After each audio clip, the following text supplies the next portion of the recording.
So please help me in welcoming distinguished Toastmaster, Jing Humpheys.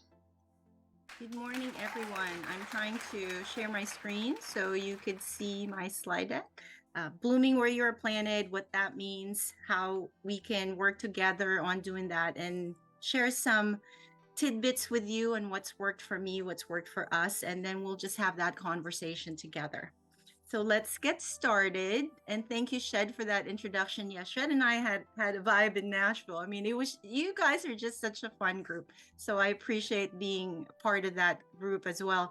And shout out to Jerome. Jerome was pacing me during the 5K in Nassau. I kept seeing him in front of me and I keep running faster because he's in front of me, and then I back off because I can't do it. And then I see him again around the turn. So yes, I've seen many of your district leaders here on and about, especially on conventions. So I wanted to start with an agenda so you could see where we're going. And as you could see, there's a little flower there that's blooming where it's planted. We want to talk about setting goals and saying yes and forming habits, and then executing and delivering results, and then of course celebrating success. So today you're getting a chance to do that in your district, because I keep hearing about this bonfire that I wish I had made better arrangements to join, and that sounds like a lot of fun. But next year, if you have another bonfire in the fall and I won't be district director, I want to be able to participate in something like that. All right. So the concept of blooming where you are planted is to learn to be happy where you are. And why did I choose this theme? When Shed and I were talking about, in order to connect with people, you really need to personalize things. And I truly believe that. In order for us to form a connection, we have to feel it here. If it's just here in our brains, that's logic and facts and thoughts, that may not be or make a lasting impression. So the concept of learning to be happy where you are, because fact, you can't choose sometimes where you are or where you are right now.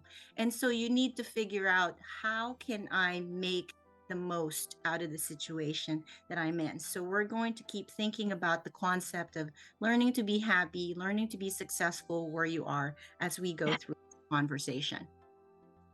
So setting goals. You've seen this graphic before in many different ways.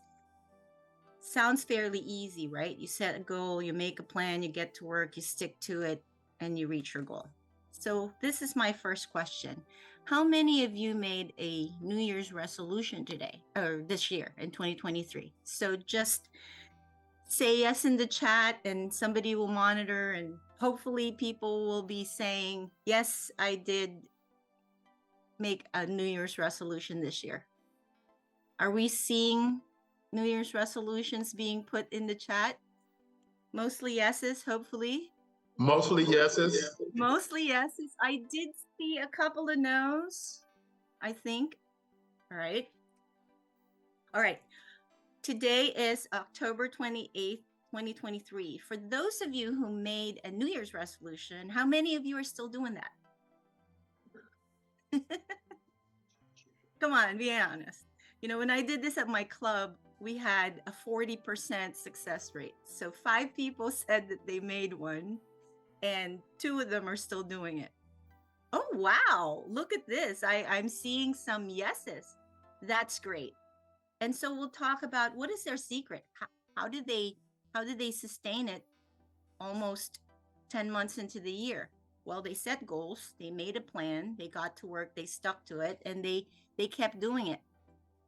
For those of you who are runners or who compete in other things, maybe a speech contestant, you don't all of a sudden wake up one day and say, I'm going to the district contest, right? There's a process. You have to win at the club, and then at the area, and then division level, and then you become a contestant at the district. If you're running a marathon, you don't get up one day and say, I think I'm going to run 26.2 miles today, right? That doesn't happen. So when you make a resolution January 1st, where are you going to end up on December 31st? And then what you do in between those times in February, March, April, May, and all those months in between is what's going to determine how successful you are. So if I say to myself, I'm going to be able to lift 200 pounds at the end of December, more than this. But if I don't do anything all year, I'm going to get to December and I'm going to say, I'm not going to make that goal. So it's good to have these daily habits. And I see some things in the chat for daily habits, make it a goal. And so we're going to talk about that a little bit. But for right now, I want to ask a question, another question with a graphic that I'm about to show. Where are you in this cycle? So if you're a young Toastmaster, you're just sprouting, and then, or maybe you're fruiting and you're now a tomato. So let's see how many years in Toastmasters you are. So can I see, or can I hear in the chat, Cheryl, if you could just read off some of the numbers that you see on there, I would appreciate it. I think Shed's going to do that. So Shed. Okay, Shed. Yes, so I see 20, I see 3, 9, 8, 14, 17, 35, 10 for myself, Terry Burns 9, 18. So a mixture of mixture. Okay, anywhere from that's 3 to 35. 3 to 35, and that's great, because if we're all threes, then we're all newbies and we probably don't know which direction to go. But if we're all 35s, then we've been there, we've done that, we probably don't want to make any changes. So it's always good when you think of growth, when you think of growing your district, you want to ask, where are you in the cycle? What is my role? Because every part of this cycle has a role. And then how can I interact with the other folks within my region, within my district, within my area, within my division, within my club? And how can I help the new ones grow if I'm a 30-year member? And if I'm a newbie, I want to ask questions. So think about where you are in the cycle as we move forward in that. But thank you. I'm glad that I know what the mix of the audience is, so that as we keep going, it will be more robust for you. So when we're saying yes, so we've set a goal, we've made a plan, we think we're going to get there. Saying yes to me is in 3 parts, and I want to unpack this a little bit. When you made your New Year's resolution, I'm going to make a New Year's resolution, and you do it every January 1st, maybe it becomes a habit for you. And then when somebody asks you a question and you say yes to it, I feel that that first yes is reflexive. It's psychological. Think of it this way. I'm saying yes because, well, I want to belong. I want to be loved. I want to be nice. It's psychological. I want people to like me, so I'm saying yes. And how many of us go home from saying yes that way and saying, oh, I don't really have time for that. My schedule's so overwhelming. Why did I say yes? Why didn't I think it through? But because our reflexive yes is psychological and no intention, no focus, then that's what happens sometimes.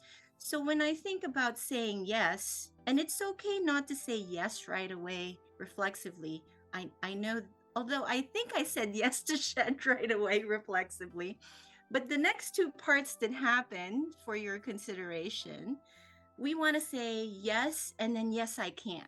So think about what are your intentions and capability, and what do you have to offer? Can you really do this? Are you able to fit it into your schedule? Do I have the skill set to do it, or can I learn it in time before the event happens? So yes, yes, I can. And then the last yes will be, yes, I will. It's more focused. So for those of us who weren't able to sustain the New Year's resolution, possibly we didn't succeed because we didn't have the capability, or we really didn't have it, and maybe it was too big a goal for us to chew, or we didn't divide it into parts that we were able to sustain or manage, or we didn't have the focus to actually see it through. the everyday things, the weekly things, the checks that we have to do. So when you say yes the next time, I want you to consider not just saying yes reflexively or saying no right away, because you might be saying no to yourself when you say no. Think about that. Are you saying no to yourself whenever you say no to something? So you want to grow. The goal here is to grow.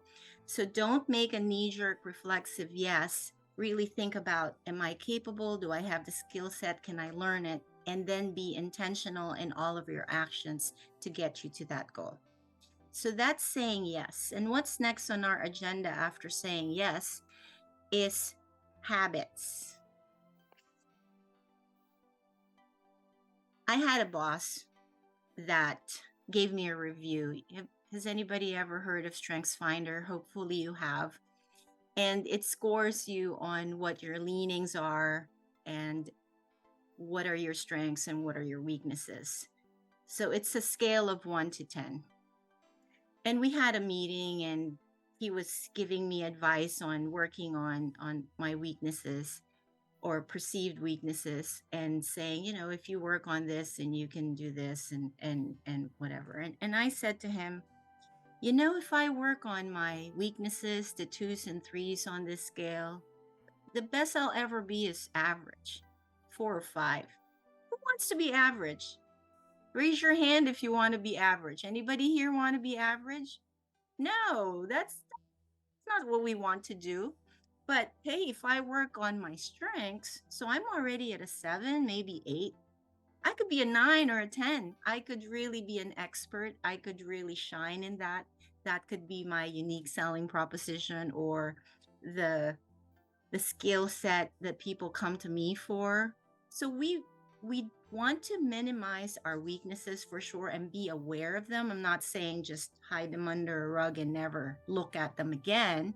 But what I'm saying is if you work on your strengths, then your growth and your success might be a little bit bigger than if you worked on your weaknesses and end up being average. So let's look at this graphic right now and look at what makes up a strength. So you have talent. You have a natural ability that's unique to you that no one else has. And sometimes we're so hard on ourselves that we don't really think of us in that way, or you don't take the time to think about what am I naturally good at? And you're going to learn what you're naturally good at by the feedback that people give to you, whether at a club meeting or your friends or your family. You're going to hear, oh, I like when you do this. Or maybe you have this dish that you cook really, really well and you are the baker in the family and nobody ever tries to bake anything because they say, oh, let's just have her do it because she's really good at it. On the skill side of things for your strength, sometimes in our work, we get to really develop certain skills. Maybe you have a job that requires you to be an expert in safety or quality or regulatory. All of those things are where my background is. So I've developed that skill in quality auditing and regulatory and technology because as part of my job, I have to do this every day. So I develop my strength as a result of what I do for a living. And those two things make up my strengths. But an even greater strength would be, what if you really, really love it? So it doesn't feel like work anymore.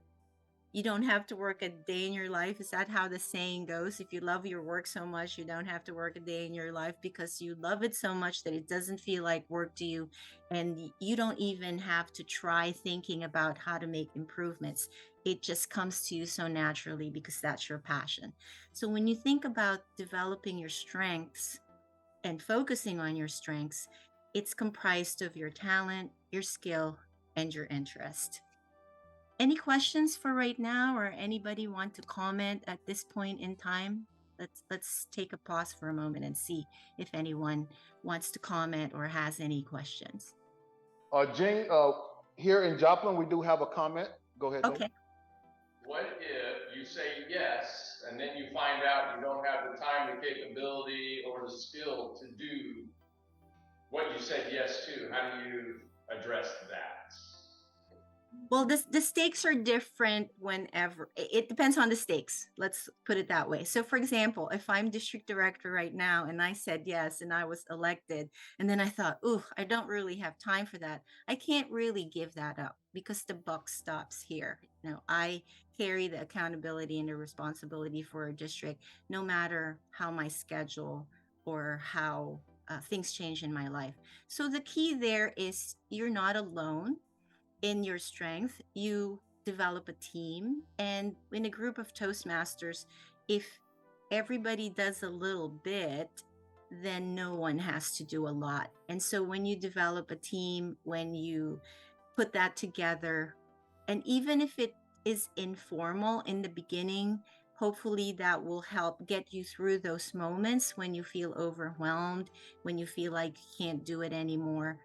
Now, if it's a more permanent change, like you have to, leave the company or something happens, so you have to move out of state, those are extenuating circumstances and an external factor that hopefully, the district or whatever group you're in will be able to manage. But if it's something that's temporary, that is a challenge, hopefully there'll be people to step up, and it's okay to ask for help. Asking for help is not a weakness. In fact, I do believe it could be a strength. When I was in Nassau and met all these district trio members from all over the world, and we were fortunate enough not to just be in training with district leaders from North America. We were in training with district leaders in Asia and Europe and Africa. And the interaction and the perspective, it really grows and opens up your mind to the possibilities of things. And I know that coming back from training, I see their posts on Facebook page. I'll give you a specific example. I saw a graphic for a DTM announcement, Distinguished Toastmaster, on Facebook on one of the Facebook pages. And wow, I really liked it. So I had the contact person for the district director and I said, hey, how did you make this graphic? Can you share it with me? Because it's probably going to take me hours just to figure out how to put it together, right? And so he just shared it with me, and all of a sudden I have this template. All I had to do was put the name and the photo of the DTM for my district. And if I hadn't seen that or hadn't asked for that, I wouldn't have gotten it and I would not grow.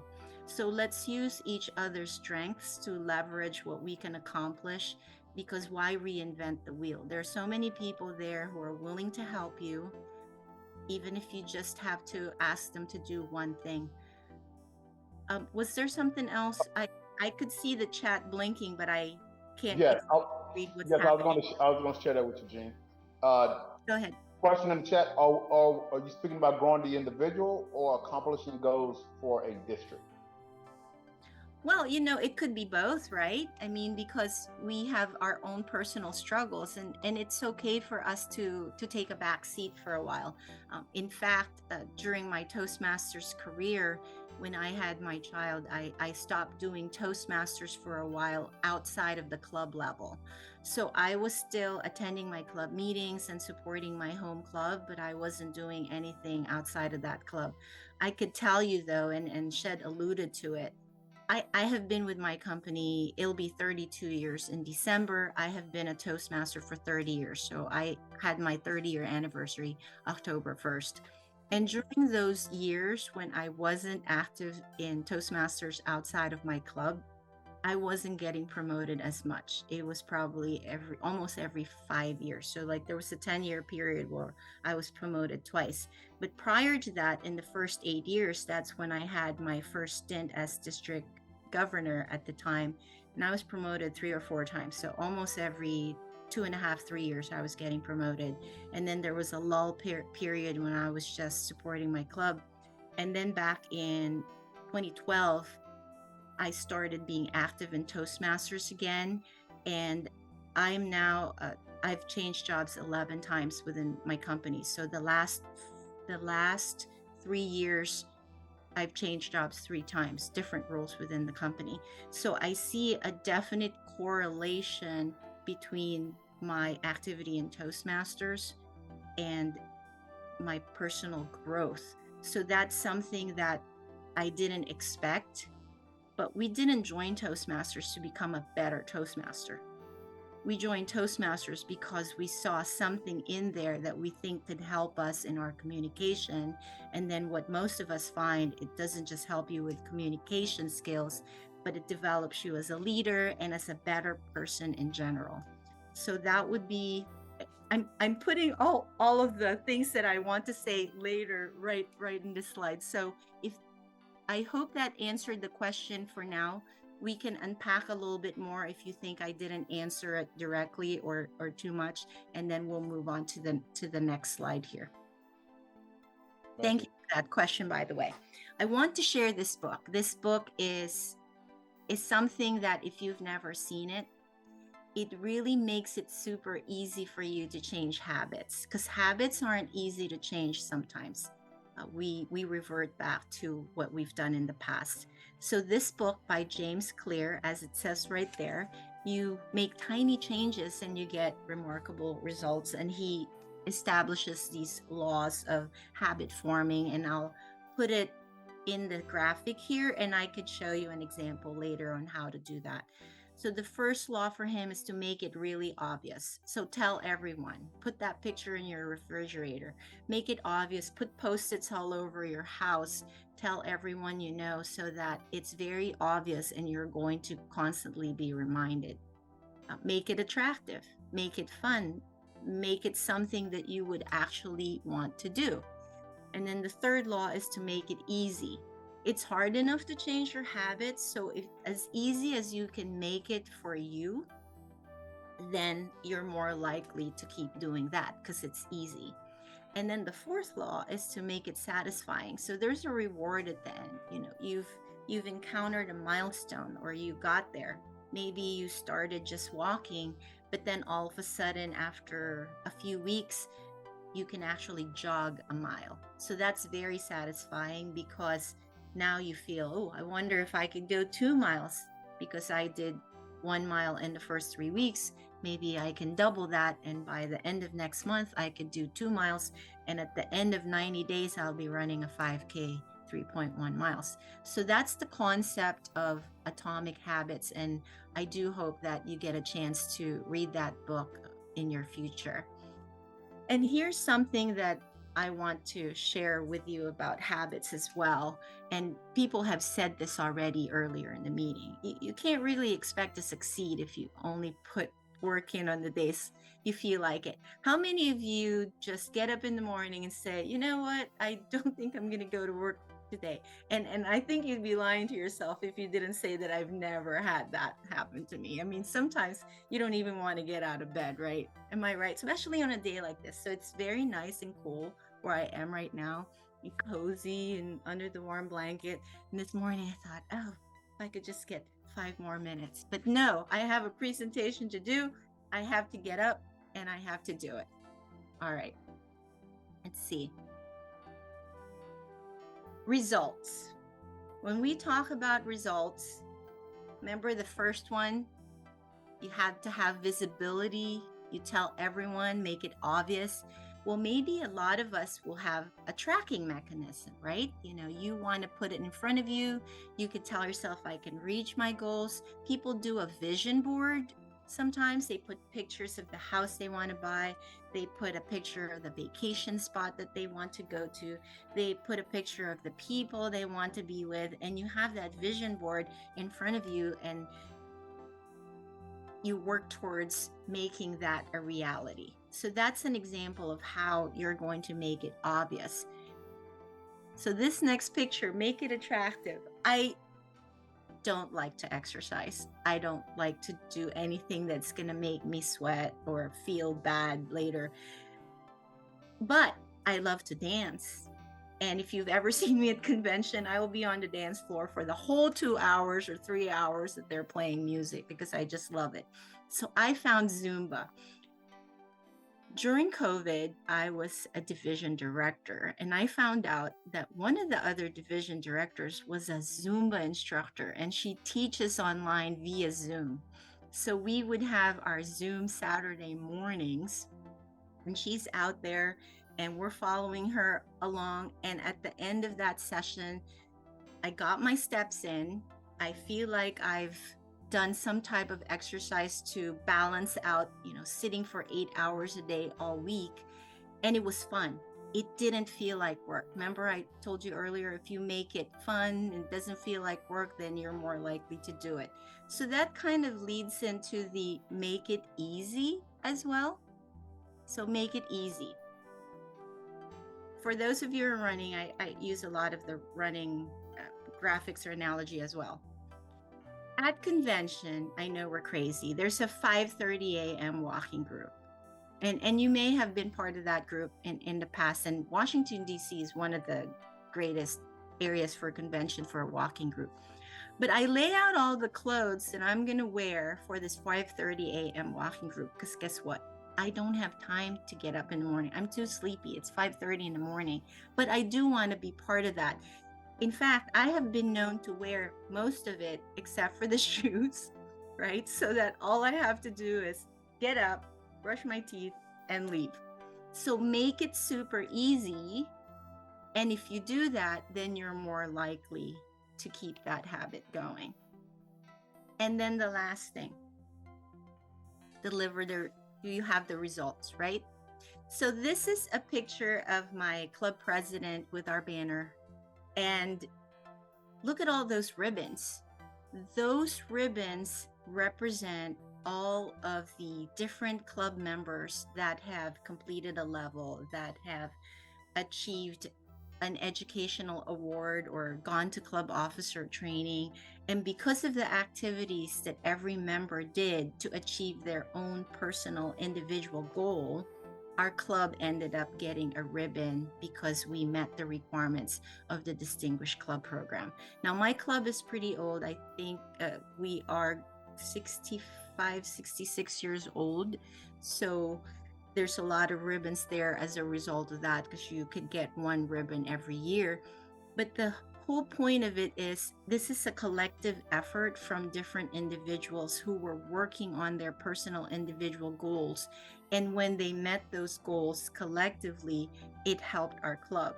So by the same token, if you're looking at it bigger picture on a district level, when District 22 is planning on growing, if they work on helping the clubs to be distinguished, then the areas will have a better chance of being distinguished areas. Then the divisions will have a better chance of being distinguished divisions. And then it will also help the district become distinguished. And you track that throughout the year, hopefully every month or every day you check the dashboard, because I know Jerome's probably doing that every day, or at least every week, right, Jerome? Just say yes, even if you're not doing it, and make it a habit. All right, any questions so far? We're coming up on a few, we've talked for about half an hour. Anybody has any comments or anything that they want to share with their own experience? Oh, I see some chat. Somebody just started doing Zumba again, and somebody with a club is 65 years young. Any other comments out there that you want to share at this point? Tell her like we should do banners. David Wells here said he liked the way he did your banners, the ribbons across. I told him there was a white strip across there, so they're gonna look at doing that. And that was me who put the 65-year club in there young. I said that's another thing you and I have in common. So nice. In fact, we had an old banner. If you recall, the branding changed, right? And so we had an old banner that had all these ribbons. So what we had to do was take out, and the top of the ribbon is truncated a little bit, but one of our club members took a strip, and that's actually sewn in there. So she sewed all of our ribbons onto the strip. And then I've seen some clubs do a Velcro strip as well, so that they can keep adding more ribbons. But it's become more permanent, because then when we do a parade of banners or at our district conferences, so I don't know if your district conferences do that, but in the morning, when we have our opening ceremonies, we usually do a parade of banners, and every club that's represented brings their banner, and it's, they march in and they hold their banner up, and then we take a picture of the whole group that way. And it's very exciting to see all these banners with all the ribbons. And then some of the clubs that don't have a ribbon, because they're fairly new, they're curious, they're wanting to know what that is, and then they're motivated to get a club banner for their own. I want to share with you a story, because we had a club that was a 10-year anniversary here in the spring or the summer, in June. I think they were chartered like June 28th of whatever year, 2013. And every year since inception, the first year, they have been distinguished or better. In fact, they were mostly presidents distinguished and select distinguished. And every year when they elect a president, that president doesn't want to be the one to break the streak. So sometimes the motivation is external. If I'm president number 11 and we were presidents distinguished the last 5 or 6 or maybe the last 10 years, I don't want to be the one to break that streak and be like distinguished.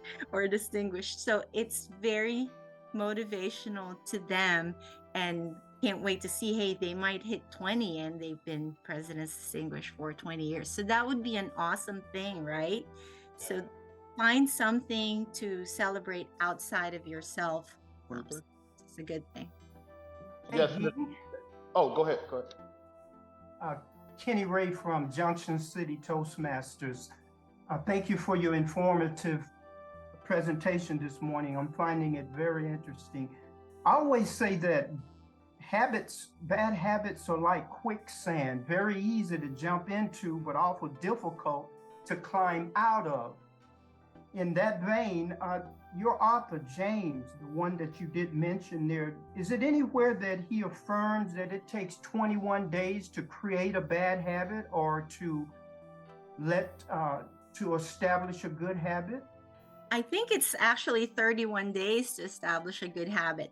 And it goes back to that tell everyone. And I find that if I tell everyone and make it obvious, they'll check up on you.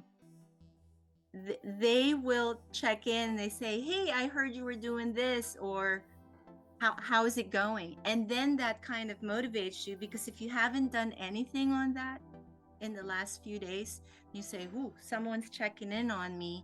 And that's where your network comes in. That's where the club can help support.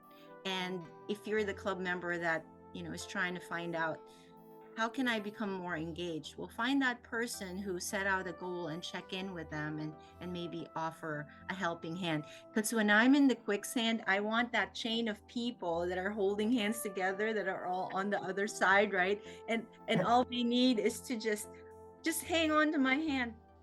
Oh boy, Kenny Ray, you just reminded me of something. I did a mud run. I think it's 10 years ago now. Maybe more. I did a mud run, mud slippery, with 7 other women that 5 of which I've never met in my life. But because you're doing a mud run, you get to know each other very quickly. My shoe got stuck in one of the mud pits and I lost it. Like, it's actually in the mud. As I'm pondering how to get this woman, again, met her that day, says to me, oh, no problem, I'll get it, just hold my leg. And I thought, what is she saying? She dove in face first, before anything we could even think about it. So we're hanging on to her leg. Are you sure? Yeah. Holding on to her leg, she dove in head first, got my shoe, and gave it back to me.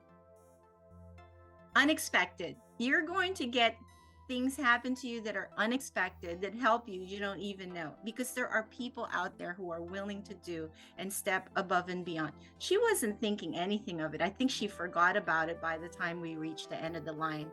And it was just who she was, like, very logical. Your shoe's stuck, I'll go get it, right? We're going to find those people in our lives who are going to get our shoe from the mud pit So get to know everyone in your life and tell them about your goals and dreams and aspirations. And one day you'll meet that person. I sent her a bottle of wine after that run, by the way. You happen to be from Cebu originally?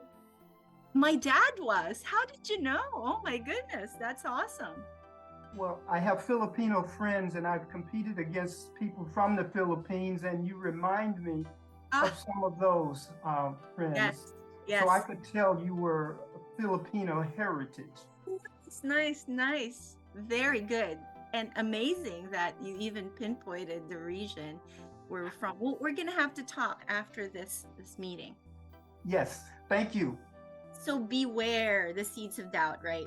If you could see the graphic, it says, I can't do it. Doesn't this creep into us all the time? But see that pair of scissors that's removing that contraction with the letter T? Get that out of there, because you can do it and you will do it. Go back to the yes. You reflexively said yes. Uh-oh, I'm stuck. I said already. But then you can keep going. Say, yes, I can. I have the skill set. And yes, I will. I'm intending to do it and see it through. So beware.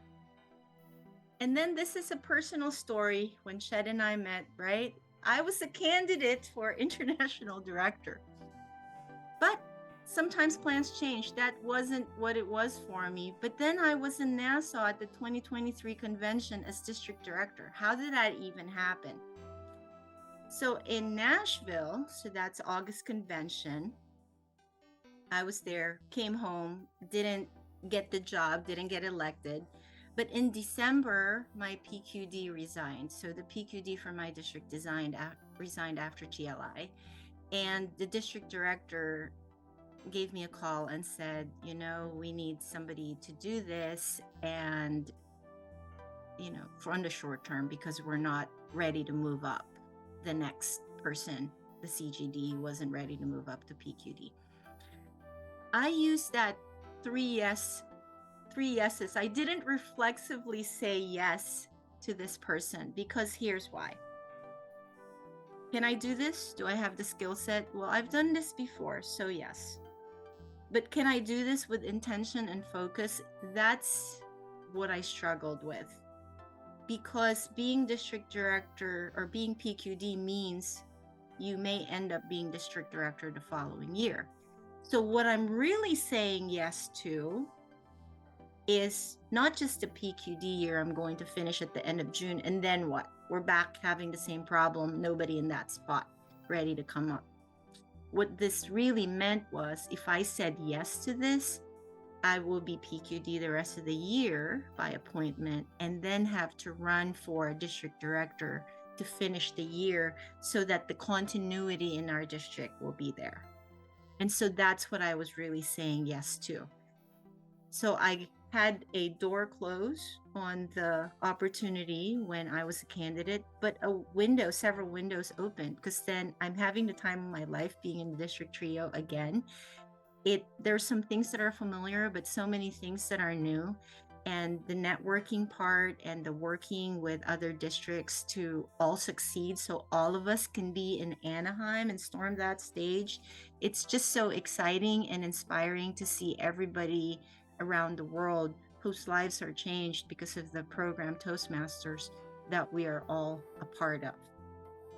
So that's my story, and let's see what is left to do after all this, right? So we go back to the concept of the seed and the plant, and to bloom where you're planted. I say to you this, 100% of the time, that seed has to crack and break through that enclosure in order to grow.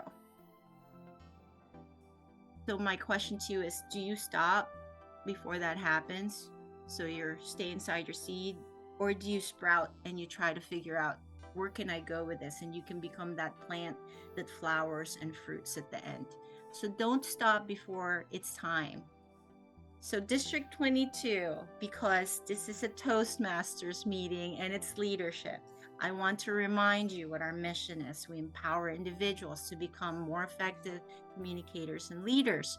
And the district mission is we build new clubs and support all clubs in achieving excellence. Those two statements really comprise everything that we know as a Toastmaster. But these are the questions that I want to ask District 22 today. How big should we get? Any answers? Come on, just throw out some answers out there. We have a few minutes left.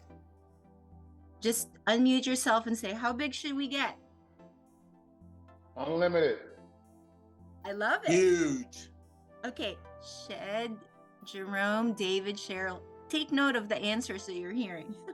How big should we get? Unlimited. How high should we aim? To the stars. To the stars? What does that mean in district growth, in District 22? Plant the first Toastmaster banner on the moon. Wow, plant the first Toastmaster banner in the room. Okay, so let's stay in scope. The year started July 1st, 2023. What can you do by June 30th, 2024? So what can you do by June 30th, 2024? You can be a distinguished district or better, right? Right? Cool. That could be a good aim for you. What's stopping you? What's stopping us?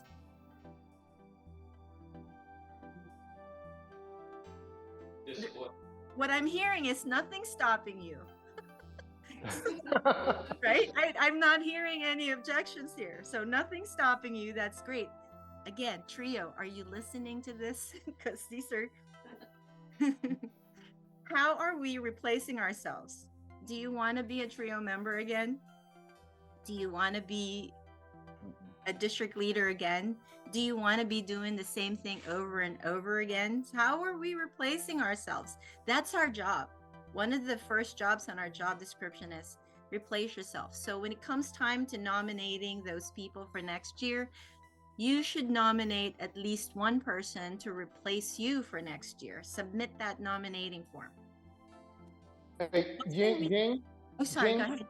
Jing, as a district director, I love those 4 years as immediate past. But I love leading without a title. I still reflect back in those days when I first met Rob and Kim and Al, when I used to come from Junction City to Kansas City, and they, who is this guy? He just comes up here, he owns the place. I love those individuals that walk into a room, don't have to have a nameplate on, and everyone says, who is that guy? I want him to be part of my team. The it factor. Amen to that. Find those people at every club meeting that you visit. You might meet a few of those people at the bonfire tonight. There's some of you that are here today. I mean, it's just because they're engaged and they're curious and they want to be more than what they are today. But going back to the why are we keeping this to ourselves? It helped you, right? You grew from it. So why are you keeping it to yourselves? So these are questions I ask myself as well when I think about, oh man, I got this in my job done. I was able to complete this project because of the skills that I learned in Toastmasters. Well, maybe I should start sharing that story with more people who are non-Toastmasters, and then they can be part of our success too. There's only a couple more things in here. Be present and engaged. And you're doing that today by being present here, by interacting with us, by giving feedback. You are being present and engaged. And lastly, you need to bloom here and now. Don't wait until tomorrow. Don't wait until next week. What can you do right here and right now? So focus your goal in a smaller time frame. Yes, we are looking ahead, but it's what you do every day, every week that matters. Because if you keep doing that and turn that into a good habit, then you will succeed. And what's left to do? I am missing my club meeting today. We have our annual Monster Bash party, and I am missing it, but I love that I get the chance to do this. So celebrate, and I know that this evening, I found a picture of this, and I thought, oh, this is a Toastmasters bonfire, right? That I wish I could be part of. So celebrate these little successes. check in with each other. And my last visit in KC, I was with Kim and Rob, and we went to, I met burnt ends for the first time in my life. It was really good. And now I every time I go to a barbecue place, do you have any burnt ends? Because I want to try them out and compare them to Jack Stack. And lastly, you can contact me at dtmjing@gmail.com. And if you have any questions, I will gladly answer them now.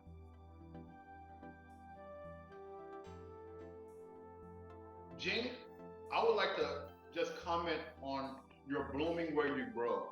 I think about when I first reached out to you and asked could you come and be our keynote speaker. Not only was I asking you to come here, I was also asking you, how can I help District 13? I'm not going to say the name of the person or the situation that we spoke about, but that's how we build connections with each other. You know, you're helping us out, a keynote speaker. You're helping an individual who shared a goal with me, and I said, I got an opportunity for her, and we linked that person up with you.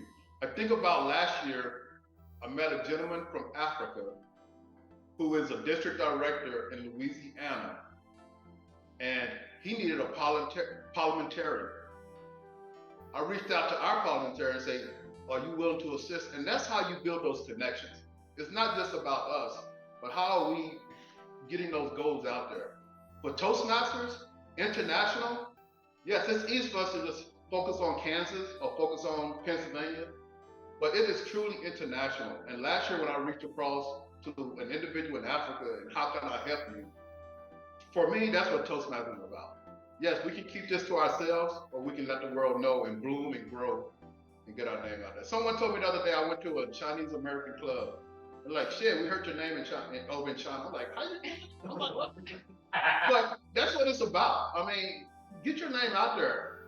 And before I say one other thing, I love recognizing my club, Junction City Toastmasters. Well, I'm in a couple clubs, but the newest member in my club is on this meeting today. And I encourage her, I say, you pay your money, you get everything Toastmaster has to offer you.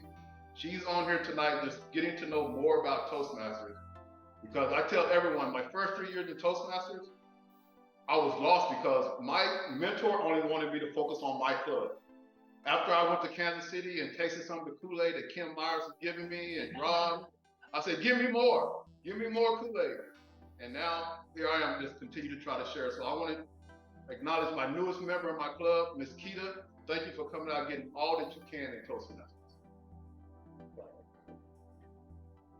Now I'll put my email in the chat as well. And I shared my presentation and I sent it to Cheryl. So if anybody would like it, that would be fine. It's just kind of a reminder of what everything's done. I thank you so much. It's such an honor and a pleasure to speak at another district. And yes, when you come to convention, so I'm going to put a plug for convention. It's Toastmasters 100th anniversary, and it will be in Anaheim, California, close to where it all started in 1924. And I would love to see your district and mine as well storm the stage at the Hall of Fame in Anaheim. So let's do it together. Let's keep in touch. Let's challenge each other. Let's check in with each other and see what we can do to help each other. In fact, shout out to Shed, because I was looking for a PRM lead, and Terry Ann Porter, who's from your district, stepped up. She needed a DTM project. And so it was a win-win situation because she's helping us with our public relations team, and she's finishing her DTM project in the process. So that's what we call synergy and collaboration. And sometimes you need to step outside of your district in order to get that done. So thank you, District 22, for having me. Thank you for being open to a collaboration like this. And I look forward to meeting some of you in person one of these days.